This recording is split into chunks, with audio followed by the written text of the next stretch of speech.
যথেষ্ট পেশেন্ট ভালো আছেন এবং সুস্থ আছেন।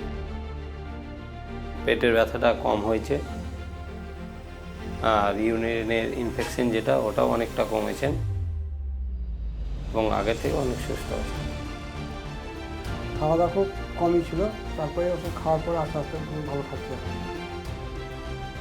আমার নাম দীপঙ্কর সিংহ, পেশেন্ট দ্বিজেন চন্দ্র সিংহ, উনি আমার আঙ্কেল। আমি মালদা থেকে আসছি, এটা সেকেন্ড টাইম। 3 মাসের কোর্স ছিল, ওটা নেওয়া হয়ে গেছে, পেশেন্ট সুস্থ আছেন। আমি প্রথমে ছিলাম, শুনে ধরা পড়েছিল ওনার যে ক্যান্সার, তো ওইখান থেকে আসি থেকে আপনাদের ইউটিউবের মাধ্যমে আপনাদের এই পুনর্জন আয়ুর্বেদার খোঁজ পাই। এবার সেটা হচ্ছে যে ওই বায়োপসি করে আমরা জানতে পারি ওনার কিডনিতে ক্যান্সার হয়েছেন এবং সেটা আস্তে আস্তে চারদিকে ছড়াচ্ছিলেন, কিন্তু যে ওষুধটা এখন চলছে তাতে যথেষ্ট পেশেন্ট ভালো আছেন এবং সুস্থ আছেন। আগে অসুবিধা হতো বলতে ইউরিনে সমস্যা হতো, খেতে পারতো না, আর পেটে প্রচণ্ড হারে ব্যথা। এখন পেটের ব্যথাটা কম হয়েছে, আর ইউরিনের ইনফেকশন যেটা ওটাও অনেকটা কমেছেন এবং আগের থেকে অনেক সুস্থ আছে। প্রথমে পেট ব্যথা করছিল, পেট ব্যথা করার পরে ডাক্তারের কাছে গেলাম, ডাক্তার ছবি করতে বললো। ছবি করার পরে জানতে পারলাম যে আমার ক্যান্সার হয়েছে। তারপর তো ফেসবুকের মাধ্যমে আপনাদের ঠিকানা এখানে আসলাম, সেখানে ওষুধ নিয়ে যে খাচ্ছি। খাওয়া দাওয়া খুব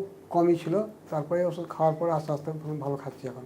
দেখুন, ক্যান্সার মানেই আমাদের ভিতরে একটা আতঙ্ক, আর ক্যান্সার মানেই একটা কস্টলি বাজেটের ব্যাপার থাকে। এবার সেই বাজেটটার উপরে ডিপেন্ড করবে প্রত্যেকটা মানুষ, যে যার যেরকম বাজেট সে সেভাবে অ্যালোপ্যাথি নিবে বা আয়ুর্বেদিক নিবে বা আরও কোনো বিকল্প ব্যবস্থা করবে। ওনার পক্ষে মানে এই যে বাজেটে ওষুধটা পাচ্ছেন সেটা দুটোই ওনার পক্ষে নির্ভরযোগ্য বলে উনি দুটোই নিচ্ছেন এবং যথেষ্ট ভালো আছেন। এখন আগামীতে কতটা ভালো থাকবে সেটা আগামীতেই বলবে।